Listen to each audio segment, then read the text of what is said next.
அனைவருக்கும் இனிய வணக்கம். அன்பின் ஆன்மீகம் யூடியூப் சேனலுக்கு உங்களை அன்புடன் வரவேற்கிறோம். இன்றைய பதிவில் நம்ம பார்க்க போகிறது 2026 வருடத்தில் ஆணி உத்திர தரிசனம் எப்பொழுது வருதுங்கிற தகவலை நம்ம சேனலை முதல் முறையாக பார்க்குறவங்க ஞாபகமாக சப்ஸ்கிரைப் பண்ணிக்கலாம்.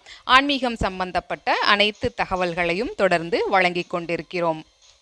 ஆணி உத்திர தரிசனம்னா என்னன்னு பார்க்கலாம். சிவாலயங்களில் அருள் பாலிக்கக்கூடிய நடராஜ பெருமானுக்கு வருடத்திற்கு 6 முறை சிறப்பு அபிஷேகம் நடக்கிறது.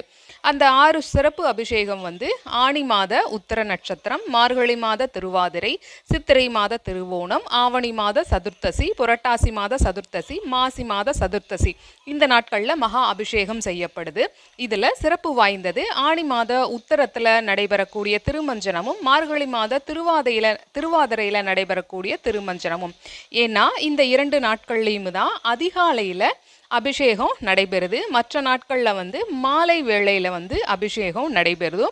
ஆணி மாத உத்திர நட்சத்திர தினத்தன்று நடக்கக்கூடிய தரிசனம்தான் ஆணி உத்திர தரிசனம்னு சொல்கிறாங்க.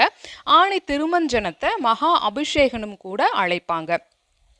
ஆணி மாத உத்திர நட்சத்திர நாளில் தான் தேவர்கள் ஆடல் அரசனுக்கு பூஜைகள் செய்வதாக சாஸ்திரங்களும் தெரிவிக்குது. 2026 வருடத்தில் எப்பொழுது வருது ஆணி உத்திர தரிசனம்னு பார்த்தோம்னா, ஜூன் மாதம் 22ஆம் தேதி, ஆணி மாதம் 8ஆம் தேதி திங்கட்கிழமையன்று ஆணி உத்திர தரிசனம். ஜூன் மாதம் 22 ஆணி மாதம் 8ஆம் தேதி திங்கட்கிழமையன்று ஆணி உத்திர தரிசனம். இந்த ஆணி உத்திர தரிசன நன்னாளில் நடராஜ பெருமானை வணங்கி அவரது அருளை பெறுவோம். இந்த பதிவு குறித்த உங்களுடைய கருத்துக்களை கமெண்ட் பாக்ஸில் தெரிவிக்கலாம். இப்பதிவினை இதுவரைக்கும் முழுமையாக கேட்ட உங்கள் அனைவருக்கும் மிக்க நன்றி.